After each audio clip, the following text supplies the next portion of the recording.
Is it time for Manny Pacquiao to call it quits again? Let's talk about it. Manny Pacquiao had an exhibition in Japan against a kickboxing champion. Now, I hope I don't tear his name up too bad. Rakia Ampo. He's 28 years old and he's a professional fighter. Manny Pacquiao is 45 years of age, and he's a 8 division world champion. Fought who's who in boxing, even the great Floyd Mayweather. But when is it time to sit down? Do these guys need to literally get hurt in the ring to realize it's time to hang up the gloves? I watched the fight. I forgot the name of the guy that posted the video, and I appreciate that. And it was a 3-round exhibition fight. And Manny Pacquiao, he looked okay, but he looked slow in there. He tried to do some of his, double-handed, how he jump in and do the double-handed combinations. And the other guy just looked stronger, more fluid. And I thought that he landed the best shots because Manny Pacquiao would smile every now and then, every time this guy would get a nice shot in. And whenever a boxer smile, whenever the other guy get a shot in, meaning that that shot hurt him. So whenever you see boxers smile at the end of a nice shot from their opponent, that means that, they felt that shot. I didn't see the ending of the fight, but I know it wasn't a knockout.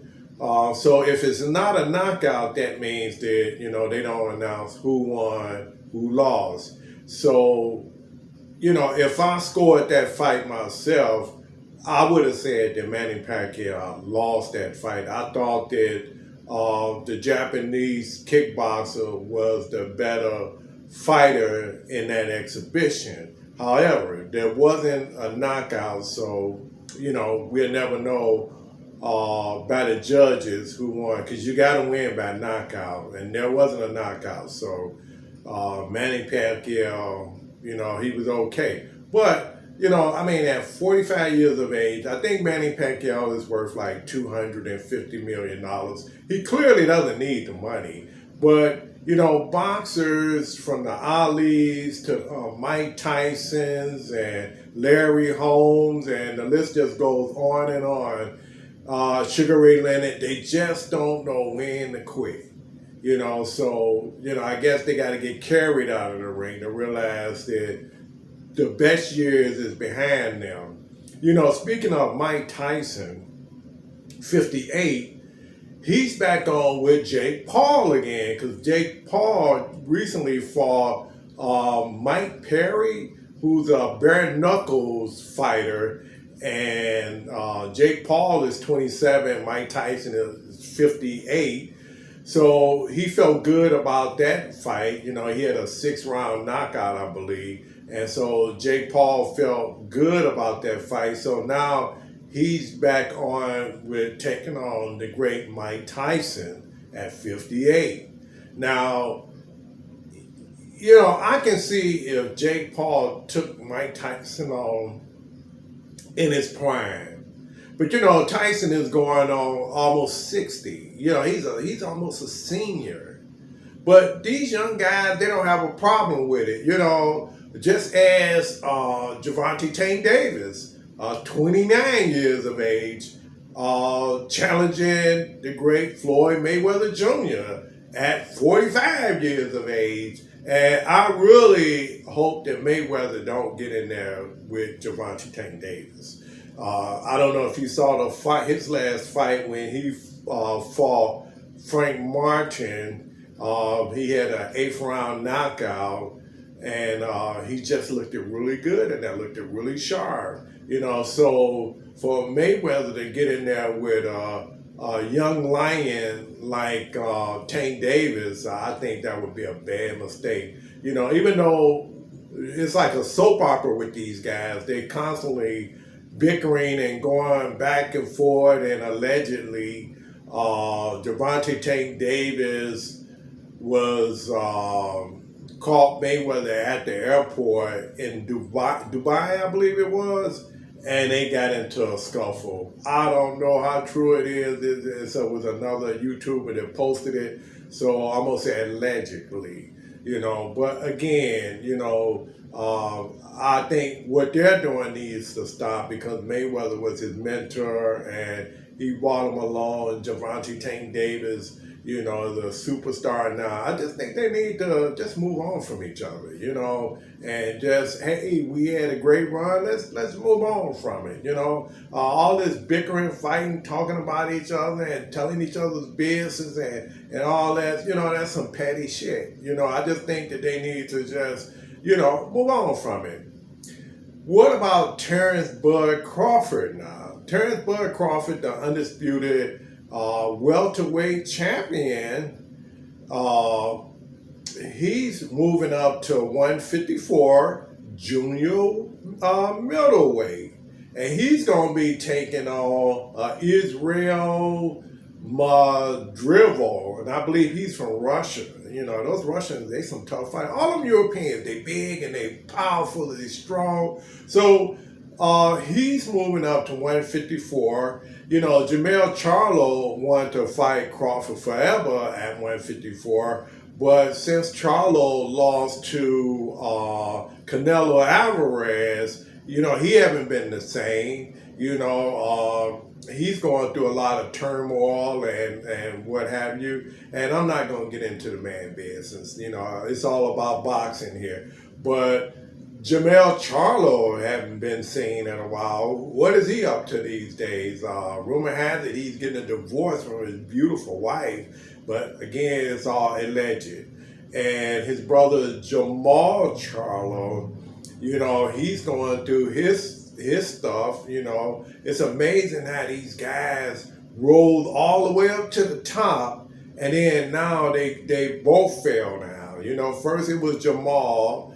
Allegedly he was drinking too much and doing drugs and whatever else he was doing and having problems with his marriage. And then Jamel, the younger brother, now he's having his issues after his embarrassment with Canelo Alvarez.